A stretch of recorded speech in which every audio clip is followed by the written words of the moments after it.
जयतु भारतम। मैं राजेश बेनीवाल सनोप देवाराम ग्राम खेजली से। पृथ्वीराज चौहान का नाम लेते ही हमारे रग रग में रक्त में एक प्रकार की ऊर्जा दौड़ पड़ती है। पृथ्वीराज चौहान का जन्म गुजरात में हुआ। उनके पिता का नाम सोमेश्वर देव था। 11 वर्ष की अल्प आयु में ही उनके पिता का देहांत हो गया। देहांत के पश्चात उनके विरुद्ध तरह तरह के षड्यंत्र रचे जाने लगे। उन षड्यंत्रों से पार पाना 11 वर्ष के एक बालक पृथ्वीराज चौहान के लिए इतना भी आसान नहीं था, लेकिन फिर भी उनमें वो जिजीविषा थी और इस प्रकार का उनका पालन पोषण हुआ था कि उन्होंने इन सारे षड्यंत्रों को तोड़ते हुए शासन स्थापित किया। शासन अपने हाथ में लेने के पश्चात उन्होंने अनेक शासकों को विरुद्ध युद्ध लड़ा। युद्धों में बहुत सारे प्रमुख युद्ध ले बहुत सारे शासकों को उन्होंने पराजित किया। पराजित करने पर एक महत्वपूर्ण इसमें आता है चंदेलों के विरुद्ध उनका युद्ध। उस चंदेलों के घमासान युद्ध में पृथ्वीराज चौहान ने चंदेलों को पूर्ण रूप से ध्वस्त करते हुए वहां पर अपनी सत्ता काबिज की। सत्ता काबिज करने के पश्चात ऐसा भी एक प्रसंग आता है कि उस युद्ध में पृथ्वीराज घायल होकर एकदम मूर्छित अवस्था में मैदान पर गिर पड़े थे। तभी उनके एक महत्वपूर्ण स्वाभिमानी और वफादार सामंत ने अपने गिद्धों को नोचने लगे थे। अपने मांस का टुकड़ा गिद्धों के सामने फेंकते हुए पृथ्वीराज चौहान को वहां से बचा कर ले गए। एक और प्रसंग आता है संयोगिता से उनके विवाह का।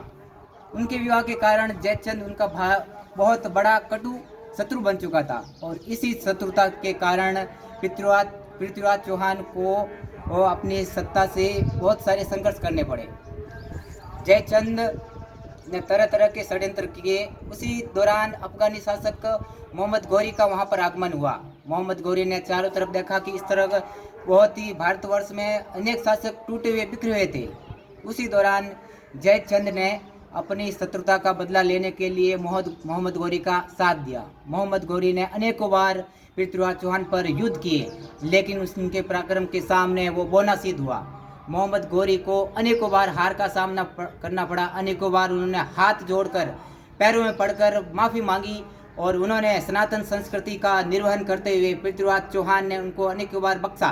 अंततः 1192 में तराइन के युद्ध में उसने विश्वासघात करते हुए रात को सोती हुई पृथ्वीराज की सेना पर घात लगाकर हमला किया और वहां पर उनको पराजित किया। फिर उन्होंने पृथ्वीराज चौहान को बंधक बनाकर अपने साथ अफगान ले गए। अफगान में उनको बहुत सारी यातनाएं दी गई, लेकिन इन यातनाओं को सहन करते हुए चंद्र बरदाई का साथ पाकर उन्होंने अपनी अंतिम सांस वहां पर ली।